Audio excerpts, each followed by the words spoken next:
bagaçou. Bom, nós vamos falar sobre os equinodermos. E acho que vai dar uma travada, mas fé em já que vai destravar. Então, os equinodermos são o grupo dos animais que são representados por estrelas do mar. Aí foi, agora vai. Hoje que vai. E dos animais que são representados pelas estrelas do mar, pelos ouriços do mar, pepinos do mar, todas as coisas de bom do mar, e bolacha do mar também, né? Então, e equinodermos vem talvez do grego aí e significa equino, significa espinho, vem do grego echino, E-C-H-I-N-O, equino significa espinho e dermo se refere a derme, né, a pele. Então, equinodermos são os animais que têm espinhos ao longo de sua pele. Brincadeira, bicho. E queria tirar aquele negócio dali, mas vai ser pior se eu ficar mexendo. Mais eu mexo, mais estraga a brincadeira, viu? Travou de novo. Bom, enquanto está aparecendo isso aí na tela, né, os equinodermos são animais triblásticos e celomados. Então, serem triblásticos significa que eles têm os 3 folhetos embrionários, que eles têm a endoderme, a mesoderme e a ectoderme, certo? Oh, meu Deus. Não dá, não dá. Deixa do jeito que tá, Guia. Pelo amor de Deus. Isso a gente falou lá na aula de embriologia, certo? Embriogênese, embriologia. Então, tendo esses 3 folhetos embrionários, a partir do momento em que surge a mesoderme, surge também o celoma. Então, equinodermos são animais celomados. E o que é o celoma? Celoma é uma cavidade na qual vão ser formados os órgãos, né, ao longo da organogênese, do processo de formação dos órgãos. Esses órgãos vão ser formados e vão se situar no espaço que é chamado de celoma, né? Então, a maior parte dos nossos órgãos estão no celoma. Quer dizer, no momento em que é um embrião, estão no celoma, e depois essa divisão, o celoma passa a se dividir em mais vários segmentos, né? E os equinodermos são animais aquáticos. Mais do que isso, são exclusivamente marinhos. Esse GIF aí, agora deu uma travadinha, o computador um pouco devagar. Esse GIF ele estava mostrando um ouriço do mar se mexendo, tá? Tá bem acelerado, eles se movem bem devagar. E será que eu perdi algum slide? O negócio é bom aqui. Certo. Os equinodermos, talvez a primeira característica que a gente precisa relacionar deles é quanto ao desenvolvimento embrionário. A gente caracteriza esses animais como deuterostômios. Bom, se eu perguntar para vocês, eu vou fazer uma pergunta, por favor, respondam aí nos comentários, por favor. Os equinodermos, eles são mais aparentados de um caracol ou de um ser humano? O que vocês acham? Eles são primos mais próximos de um ser humano ou de um caracol? Uma estrela do mar, ela é mais parente de um caracol ou de um ser humano? Respondam aí nos comentários, por favor. E o Ângelo perguntou se eles são só de água salgada. Sim. Bom, pelo menos até onde a gente conhece, pelas informações que eu pesquisei, os equinodermos são animais que vivem somente no ambiente marinho, são só de água salgada, certo? Deuterostomes, então, eles têm o embrião que se origina... No embrião é originado primeiro o ânus e depois a boca. O primeiro orifício que surge é o ânus e depois vai originar a boca. Então, nessa parte aqui, nessa região chamada de blastóporo, vai se originar o ânus e, em seguida, vai se originar a boca. Deutero significa depois, ou em seguida, segundo. Estômio se refere à boca. Bom, deuterostômio é o contrário de protostômio. Um animal protostômio, que são todos os triblásticos que a gente viu anteriormente, né, que a gente viu nas aulas anteriores. Os animais protostômios, neles surge primeiro a boca e depois o ânus. Então, no blastóporo, vai dar origem à boca, e o lado oposto, o polo oposto, vai dar origem ao ânus. Protostômio, que significa, bom, proto significa primeiro, estômio significa boca. Os equinodermos, respondendo a pergunta que eu fiz, eles são mais próximos com relação a parentesco, eles são mais primos de nós humanos do que de um caracol, certo? Eles estão mais perto ali no mar de uma esponja, né? Eles são mais vizinhos da esponja, como o Heron falou, mas evolutivamente eles são mais próximos de nós cordados, de nós vertebrados. Isso porque a gente vai retomar isso na próxima aula mesmo de conteúdo, que vai ser só em julho, tá? Eu vou dar uma pausa agora, esse mês, para fazer revisão, fazer exercícios, e os deuterostômios, os animais deuterostômios são os cordados, né, os que têm notocorda, os vertebrados, a maioria, que somos nós, e os equinodermos. Então, de acordo com essa característica do embrião de ser deuterostômio, a gente determina que as estrelas do mar, ou qualquer equinodermo, são mais parentes de nós humanos do que de qualquer outro invertebrado. Então, bom, tem uma série de características importantes e eu acredito que, pelo menos as básicas, são bem fáceis de entender. Então, os equinodermos, eles têm um esqueleto interno, que a gente chama de endoesqueleto, certo? Endo se refere a interno, a dentro, um endoesqueleto, esqueleto interno, composto de calcário, beleza? O esqueleto deles é interno e composto de calcário. E a simetria dos equinodermos é radial, pentarradial ou pentâmera. Então, assim, essa simetria ela é radial basicamente porque já existe mais do que dois eixos na qual você consegue dividir esse animal em lados iguais. Mas ela é pentarradial porque existem 5 eixos. Então, a gente, mais do que dizer que ela é radial, quando a gente se refere aos equinodermos, a gente costuma dizer que a simetria é pentarradial ou pentâmera, certo? Então, tem pelo menos 5 lados no qual você consegue dividir uma estrela do mar de maneira igual. 5 lados, 5 eixos iguais no corpo de uma estrela do mar.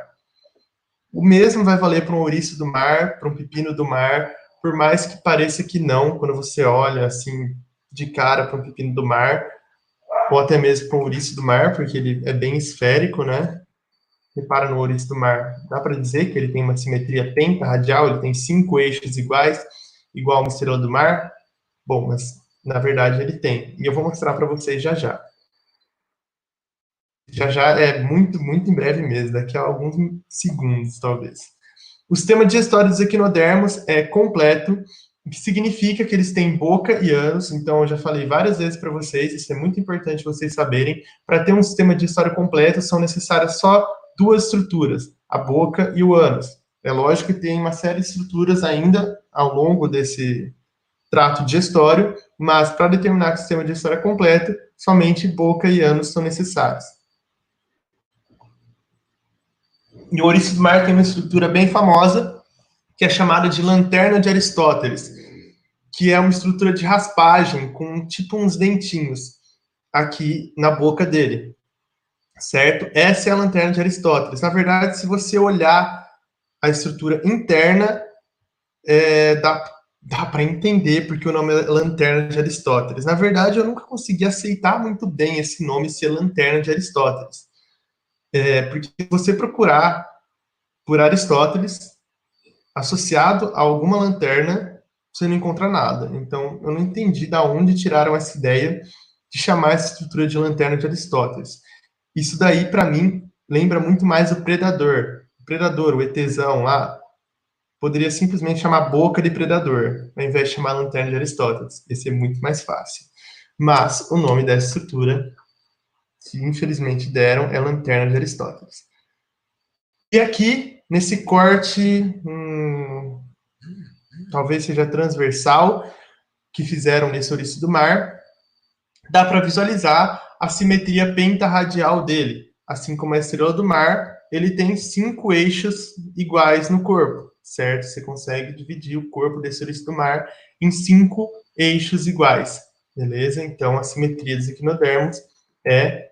Opa, travou de novo. Não travou, não. Pentarradial ou pentâmera, beleza? O Heron vai fazer vestibular para zootecnia, que é aprender as técnicas de zoar os outros. Os equinodermos, eles têm digestão extracorpórea. Bom, pelo menos as estrelas do mar têm essa digestão que a gente chama de extracorpórea. Então, elas externalizam o sistema digestório delas, elas jogam o estômago delas para fora e as enzimas vão ser liberadas no meio externo e ali vai ser digerido o animal. Nesse caso aqui, elas estão comendo o conteúdo, né, de um bivalve, comendo a parte interna de um bivalve. E, bom, por enquanto é isso. Qualquer dúvida, vocês sabem, coloquem aí nos comentários. E os equinodermos, o sistema nervoso deles é bastante peculiar, bem diferente do que a gente viu até aqui, e é o único grupo. Eles têm um anel nervoso, então eles têm um eixo central, aqui chamado de anel neural nessa imagem, mas também pode ser chamado de anel nervoso, e eles têm 5 nervos radiais, radial, como um raio de uma circunferência, certo? 5 nervos radiais que se estendem para os bracinhos. Então, cada braço da estrela do mar tem um nervo radial para condução de impulsos nervosos, para que ela consiga se locomover, certo? Principalmente para ela conseguir se locomover ou perceber, ter sensação de tato, enfim, ao longo do corpo, conseguir ter sensações, certo? Os equinodermos não têm sistema circulatório. Então, a gente viu que o sistema circulatório ele surgiu lá nos anelídeos. O primeiro filo de animais a ter sistema circulatório foi dos anelídeos, em que o sistema circulatório era fechado. Nos moluscos, o sistema circulatório é aberto, exceto nos cefalópodes, que é o grupo dos polvos, das lulas, os que têm vários tentáculos, né? Eles têm o sistema circulatório fechado. E na aula que a gente falou semana passada, dos artrópodes, o sistema circulatório é aberto. Aqui nos equinodermos, o sistema circulatório é ausente, certo? E daí, os transportes de substâncias se dá pelo celoma, assim como, mais ou menos como, na verdade, parecido em como era nos nemateumintos, certo? No grupo das lombrigas, dos anquilostomos, lá eles têm um pseudoceloma e o transporte de substâncias se dá no pseudoceloma. E daí, aqui nos equinodermos, da mesma forma, mais ou menos da mesma forma como eu falei, o transporte de substâncias vai se dar pelo líquido celomático, através do celoma. Aqui há um celoma verdadeiro. Elas têm estruturas chamadas pápulas, eu sei que enquanto eu estou falando, provavelmente vocês já leram isso, mas basicamente pápulas são estruturas para a realização de trocas gasosas, para realizar, né, a absorção de oxigênio e liberação de gás carbônico para o meio externo. Além disso, a excreção, a liberação de excretas nitrogenadas é feita a partir das pápulas também. Eu nunca achei uma imagem legal de pápulas. Eu sugiro que vocês não procurem pápulas no Google, tá? No Google Imagens. Não é muito legal. Vocês vão encontrar coisas que não são relacionadas aqui no equinodermos, não vale a pena, tá? Então, e esse GIF, só para deixar claro, ele está bastante acelerado, tá? Elas não se locomovem tão rápido assim. Mas já eu vou explicar para vocês como é a locomoção dos equinodermos, pelo menos das estrelas do mar. Elas têm uma estrutura também que é única dos equinodermos, que são as pericelárias. Pericelárias são estruturas para realizar a limpeza da superfície do corpo.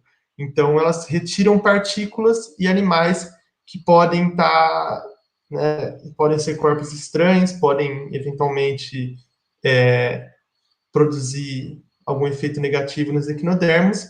Então, alguma coisa que elas percebam na superfície do corpo, as pedicelárias, essa coisinha verde que parece uma plantinha aqui, cadê meu mouse? Aqui, essa coisinha verde que parece uma plantinha, pedicelárias são usadas para retirar partículas e corpos estranhos, pequenos animais da superfície do corpo das estrelas do mar, certo? Então, elas estão aqui associadas a espinhos, aqui na epiderme, né, na camada mais externa da pele de um equinodermo. A divisão corporal dos equinodermos se dá basicamente em face oral, então é a face que é voltada para o substrato, a face que está em contato com o chão, e a face anal é a face que está voltada para cima, certo? Está em contato ali com toda a água.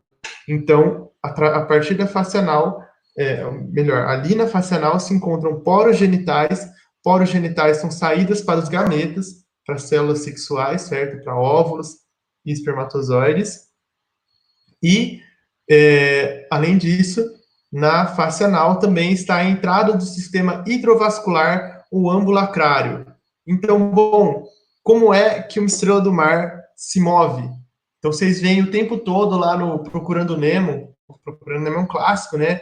A estrelinha virando para trás e falando com o pessoal, né? Ela fica o tempo todo ali, né? Nossa, é difícil. Quem tá na sala de aula acho que é mais fácil gesticular isso. Ela fica o tempo todo virando e falando. Mas será que é tão simples esse processo dela se desprender todos os braços dela do vidro e mover o corpo dela? Então, para isso acontecer, ela tem esse sistema hidrovascular ou ambulacrário. Sistema hidrovascular ou ambulacrário é o sistema, né? É a ferramenta que uma estrela do mar tem para poder se locomover. Essa placa madrepórica é a estrutura que vai estar ali na face anal, que vai estar em contato com a água, voltada para cima no corpo da estrela do mar. A água entra a partir da placa madrepórica, então ela suga a água através da placa madrepórica. Essa água é conduzida através do canal pétreo, a partir de ter entrado na placa madrepórica, ela é conduzida através do canal pétreo para o canal anelar, então ali no eixo central, no centro do corpo da estrela do mar. Do canal anelar, a água vai ser enviada para os canais radiais, no raio da circunferência. Se você pensar que esse corpo da estrela do mar poderia formar uma circunferência, ali no raio da circunferência está o canal radial, e, por sua vez, o canal radial possui canais laterais, e essa água chega em ampolas. Essas ampolas, elas estão conectadas com ventosas. Então, é através da ventosa que a estrela do mar fica fixa em uma estrutura. Na hora que a água percorre todo o caminho da placa madrepórica até a ampola e a ventosa, vai sair um jatinho de água ali da ampola para a ventosa, e os bracinhos da estrela do mar vão levantar com isso, certo? Através desse jatinho de água que sai, o bracinho da estrela do mar levanta, daí ela pode tentar locomover para alguma direção, certo? Daí ela vai se locomovendo devagarzinho, assim. Beleza? Aqui é uma outra representação, não sei se é mais simples ou não, as duas vão estar lá no resumo que eu vou mandar para vocês.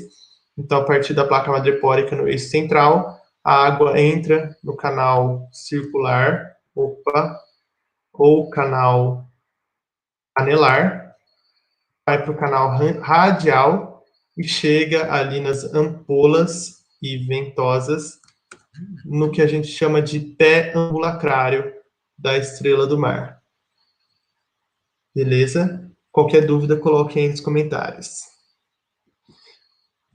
E daí agora a gente vai falar da classificação dos equinodermos. Bom, basicamente é porque é um padrão a gente falar de classificação na maioria das aulas de zoologia. Então, na verdade, eu nunca vi o vestibular cobrar essas classes. Mas é rapidinho e é bonitinho, então a gente vai falar. Bom, antes disso, será que vocês têm alguma dúvida?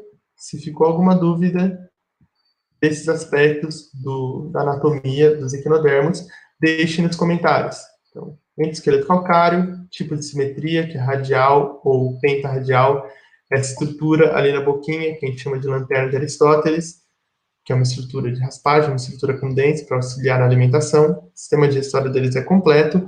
Lembrando que o sistema digestório de todos os animais é completo a partir dos nemateumintos, certo? Os quinidários e plateumintos têm sistema digestório incompleto. Todos os outros têm sistema digestório completo. E, bom, poríferos, que é o grupo do Bob Esponja, o grupo das esponjas, não tem sistema digestório. O sistema nervoso deles, bastante peculiar, com anel nervoso e 5 nervos, um nervo em cada bracinho. O sistema respiratório excretor está relacionado a essas estruturas que a gente chama de pápulas, não tem sistema circulatório, transporte de substâncias vai se dar pelo celoma, pedicelares, que eu também nunca vi um vestibular falar disso, tá? Mas é uma característica única dos equinodermos, então às vezes é importante saber.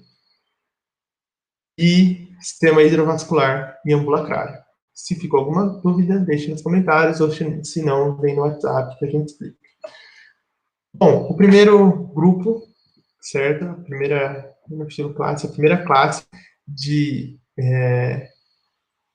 equinodermos, que a gente vai abordar, mostrar rapidinho, na verdade, são os asteroides. Então, asteroide vem justamente porque lembra um astro, né, um astro do espaço sideral, espaço fora do planeta Terra. Então, é por isso, o nome é por causa disso mesmo, tá? Por causa de lembrar uma estrela. Astero vem de astro. E é isso, são as estrelas do mar que fazem parte desse grupo. O grupo dos equinoidea, equino significa espinhos, então equinoidea é o grupo dos equinodermos que é mais espinhoso do que os demais, tá? Então, é o grupo dos ouriços do mar e também das bolachas do mar.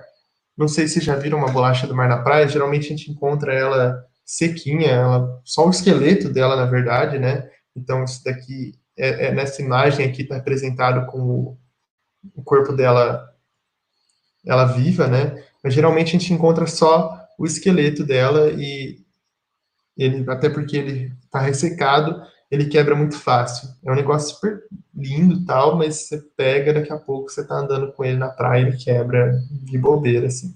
E dá para ver também, é um pouco irregular, mas dá para ver que tem simetria pentarradial nela também, certo? Não como uma bolacha do mar. O Heron deve estar pensando nisso, não façam isso. Os pepinos do mar fazem parte do grupo Holoturoidea. Eu não sei o que significa holoturo, mas basicamente acho que não importa. Os pepinos do mar têm tentáculos ao redor da boca.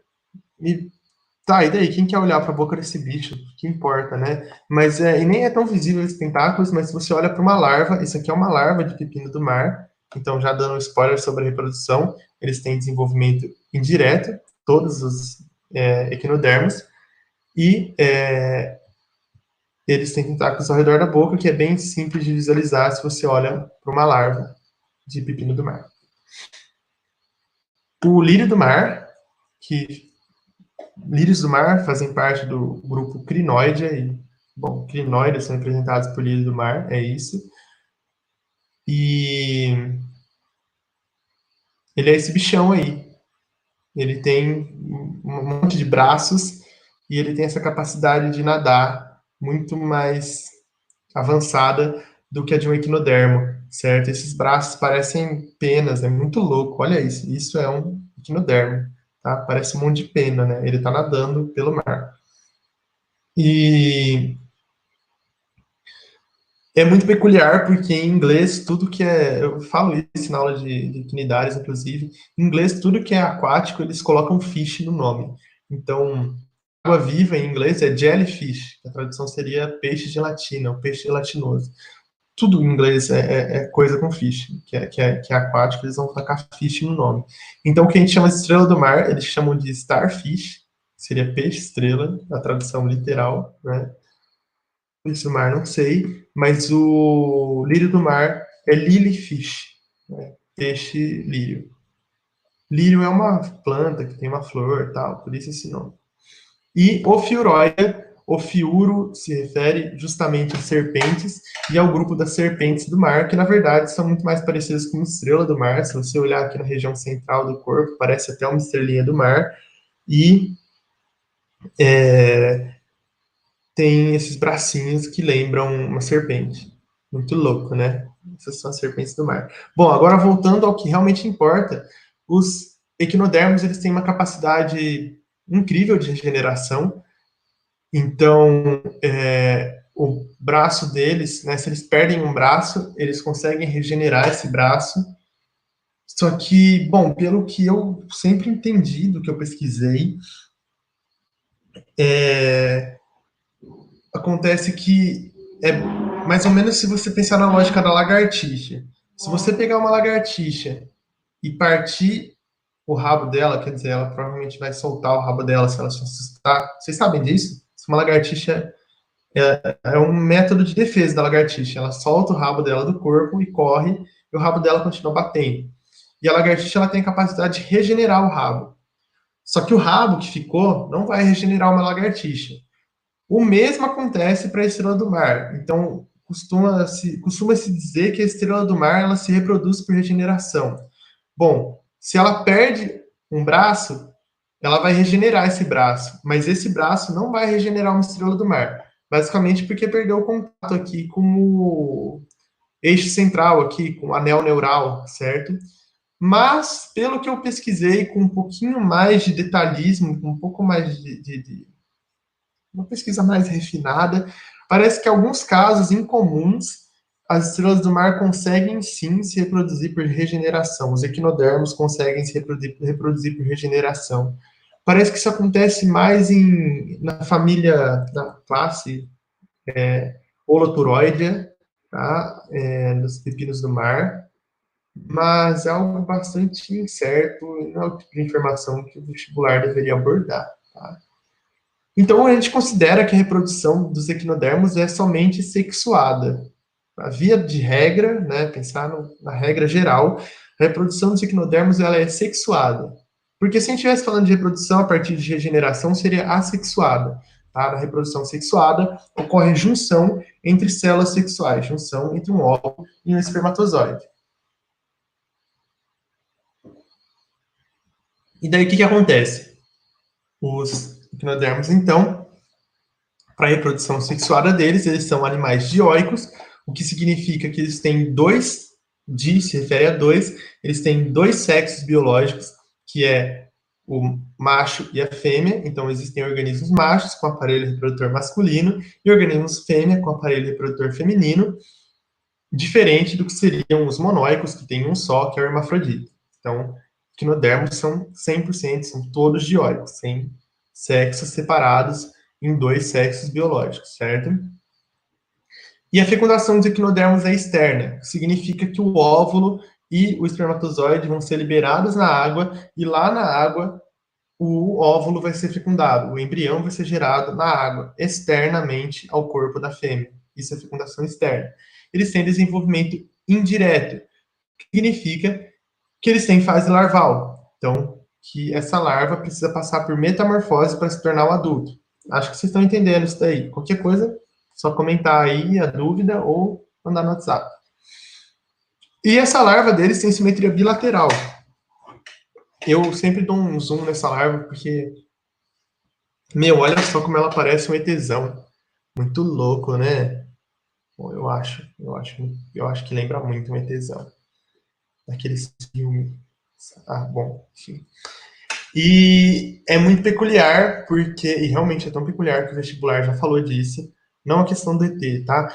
Mas a questão que as larvas delas têm simetria bilateral, porque é como se os equinodermos tivessem feito o caminho contrário da evolução. Na evolução, a gente tinha simetria radial, meio que a simetria dos poríferos é meio indefinida, às vezes é radial, às vezes é bilateral, mas a gente tinha simetria radial lá no começo, com os quinidários, e essa simetria passou a ser bilateral ao longo da evolução.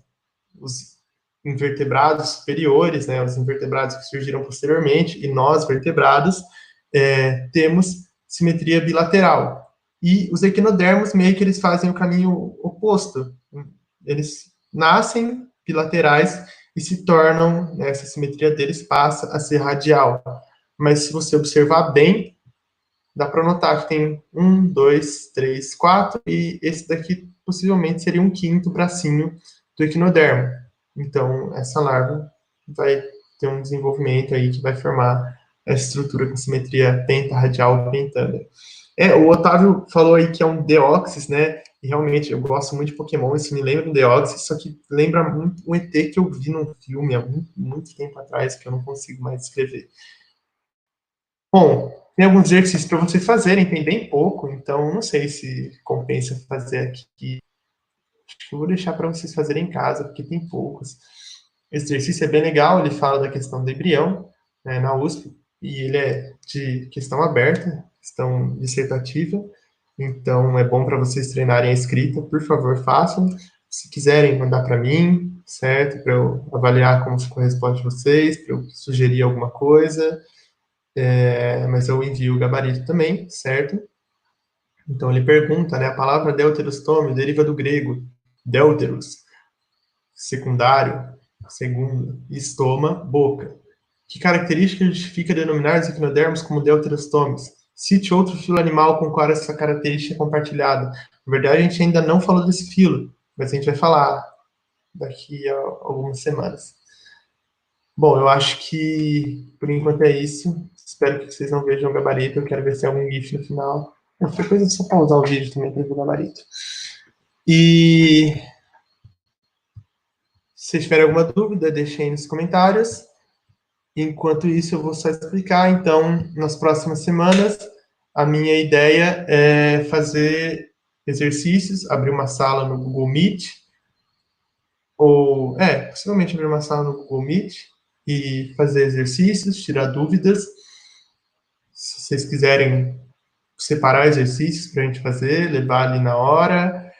E também, outra coisa, eu não sei se as aulas de citologia e genética vão estar voltando a acontecer, mas eu vou também tentar fazer exercícios, pelo menos na parte básica de biologia celular e genética, da parte que o professor já tenha trabalhado com vocês, ou um pouquinho adiante só, certo? O Angelão falou para eu falar mais da vida aí. O que eu posso falar da vida? Sei lá, mano. A vida é da hora, né? Rachou um ovo meu no Pokémon agora há pouco. É um bagulho da hora pra falar da vida. Eu quero ver o que que é, mas eu tenho que ir na rua primeiro. Não vai pra rua, gente. Tem que ficar em casa. Não, mas eu vou botar máscara. Eu preciso passar na padaria, comprar pão. Aí eu vou ter que ir na rua. Eu tô falando da vida. Tá satisfeito? É isso aí, então. Obrigado, gente. Qualquer coisa, só chamar. Valeu, abraço. Fecha aí.